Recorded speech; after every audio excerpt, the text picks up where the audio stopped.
Okay, it is January 4th, 2026, and this is another Clues by Sam. This is a hard difficulty, and it is a genuinely hard difficulty, in that it took me literally 50 minutes to work out how to get to the final solution. And that is mostly because there is one part at the middle where it genuinely just seems like there is absolutely no conclusion to be drawn. So what I'm going to do is I'm going to basically just quickly run through to that part, and then I'm going to show off how I managed to find an answer, hopefully, and then we will get from there to the end as quickly as we can. But this is not going to be a genuine first attempt blind run. So, we start off with Olive. Exactly 2 of the 4 innocents neighbouring Tom are in row 5. So we've got 2 innocents here. Peter is one of 2 criminals above Wally. So Peter's a criminal. There's an odd number of innocents in column B. 2 criminals leaves 3 innocents, which means that Wally has to be innocent. Only one of the 5 innocents neighbouring rows is Jason's neighbour. So we have 1 innocent here and also 1 innocent here. But we're actually going to mark these as a different type of innocent to keep them separate. Nancy has exactly 3 innocent neighbours. So Nancy is here. Not an obvious next step we can do with that. This isn't even the part where it goes tricky. This is me trying to remember how I got to the next section. So if Nancy has 3 innocent neighbours, Peter is one of 2 criminals above Wally, so we have a criminal in here. 2 of 4 innocents neighbouring Tom. So if we have 2 innocents here and 1 innocent here, then we have 1 innocent here, which clears Tom up. Only one of the 2 innocents neighbouring Gary is above Peter, which means that we have a little colour coding section here. Purple, blue, purple, because these are all the same set. But also, only one of the 2 innocents neighbouring Gary. We also know there's only 1 innocent in the remaining section around here. In these 6, so not a lot of innocents in this pile. 2 criminals above Wally. Peter is one of 2 criminals above Wally. We have 1 already, and then we have another one in this set of Betty and Lisa, which means that Gary must himself be innocent. Turn that one off. Freya has exactly 3 criminal neighbours, so we've got 1 here, and then this means that these 2 must both be criminals. Freya and Jason have an equal number of innocent neighbours. Freya has more innocent neighbours than Erwin, and I think, from my recollection, this is the point where I previously got completely stuck for ages. For ages and ages and ages. And the thing... Well, so the first thing is to just have an examination of Jason and Erwin. So we know that Erwin has to have 2 innocent neighbours. We've got 1 here, which means there's 1 in this pile here. And Freya has more innocent neighbours than Erwin, meaning Erwin has at most 1 innocent neighbour, which is in that pile there. It's also worth pointing out that Gary, because Gary has 2 innocent neighbours, and we have 1 innocent already in Betty and Lisa, the remaining 4, there has to be 1 innocent in this pile, in this group of 4.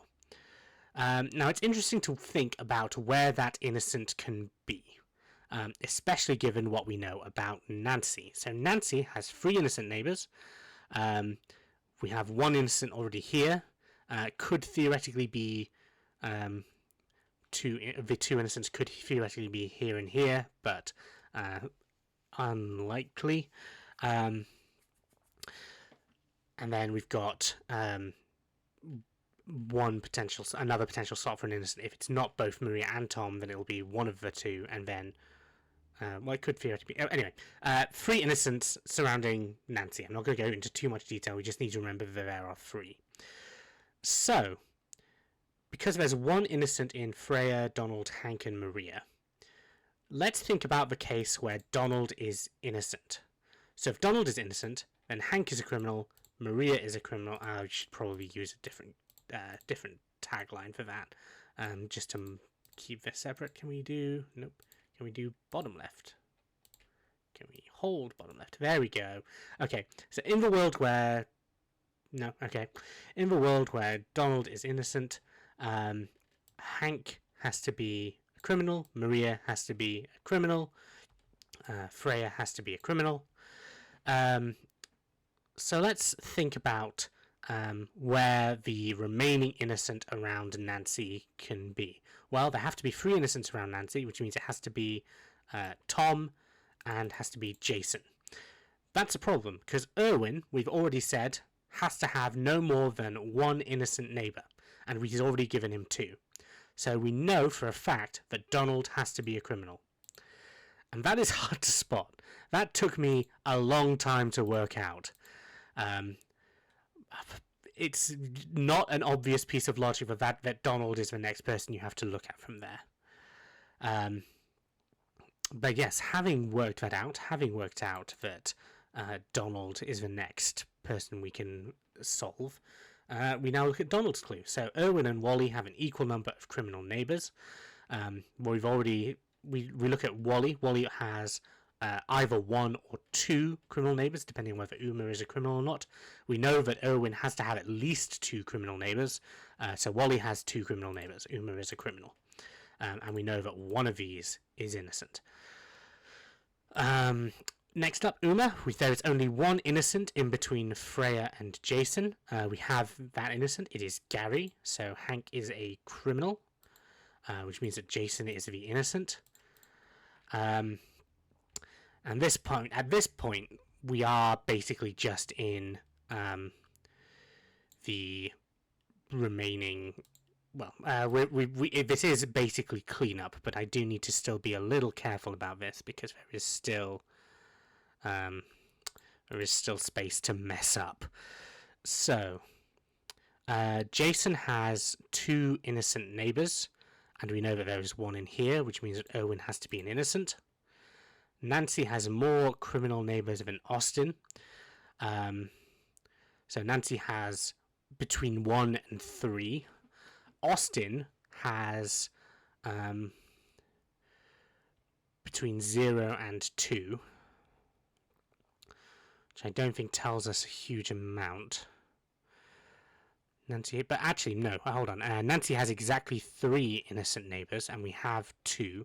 So we actually know that Maria is the opposite to Tom, which means that Nancy is the opposite to Maria, and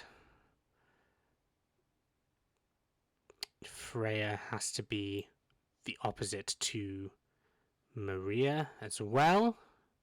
So if Nancy has more criminal neighbours than Austin, but we know that Nancy has 2 criminal neighbours, Austin must have 1 or 0 criminal neighbours, which means I think Betty and Freya have to both be innocent. Yes, excellent.